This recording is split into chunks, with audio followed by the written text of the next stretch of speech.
10 বছরের পুরনো নিয়োগ প্রক্রিয়া, সেই নিয়োগ প্রক্রিয়া শুরু করলো এসএসসি। 10 বছরের পুরনো নিয়োগ প্রক্রিয়া শুরু করলো এসএসসি উচ্চ প্রাথমিকে, এবং উচ্চ প্রাথমিকে 1000 জন চাকরি পাবেন। সরাসরি চলে যাব সোমরাজের কাছে। সোমরাজ, 10 বছরের পুরনো নিয়োগ প্রক্রিয়া এতদিন বন্ধ ছিল কেন এই বিভিন্ন মামলায়? এবার কিভাবে নিয়োগ প্রক্রিয়া শুরু?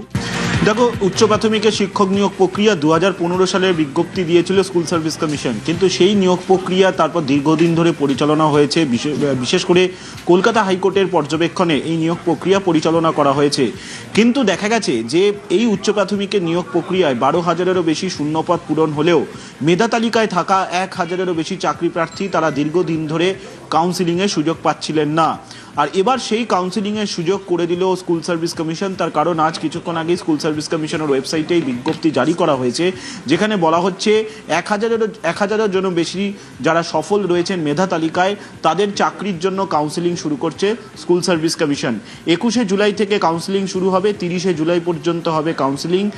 এবং যেটা স্কুল সার্ভিস কমিশন বিজ্ঞপ্তিতে জানিয়েছে যে এই যে কাউন্সিলিং হবে তার জন্য যে ইন্টিমেশন লেটার, সেটা 17 জুলাই স্কুল সার্ভিস কমিশনের ওয়েবসাইট থেকে পাওয়া যাবে। এবারে যেটা প্রশ্ন ছিল, কেন বন্ধ ছিল দীর্ঘদিন ধরে?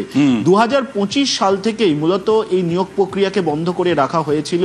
বারবার আদালতের কাছে আবেদন রাখছিলেন মেধা তালিকায় থাকা চাকরি প্রার্থীরা। আদালত বারবার নির্দেশ দিচ্ছিল, কিন্তু তবুও এই নিয়োগ প্রক্রিয়া শুরু করা যাচ্ছিল না। শেষে সম্প্রতি কলকাতা হাইকোর্টের পর্যবেক্ষণ এবং রায়ের পর স্কুল সার্ভিস কমিশন আবারও এই প্রক্রিয়া শুরু করলো। অবশ্যই যেটা গুরুত্বপূর্ণ এবং সুখবর পরীক্ষার্থীদের জন্য যে 1,000-এরও বেশি চাকরি প্রার্থী তারা চাকরি পেতে চলেছেন যারা মেধা তালিকায় রয়েছেন। 21শে জুলাই থেকে স্কুল সার্ভিস কমিশনের কেন্দ্রীয় কার্যালয় এই কাউন্সিলিং এর প্রক্রিয়া শুরু করা হবে। বেশ।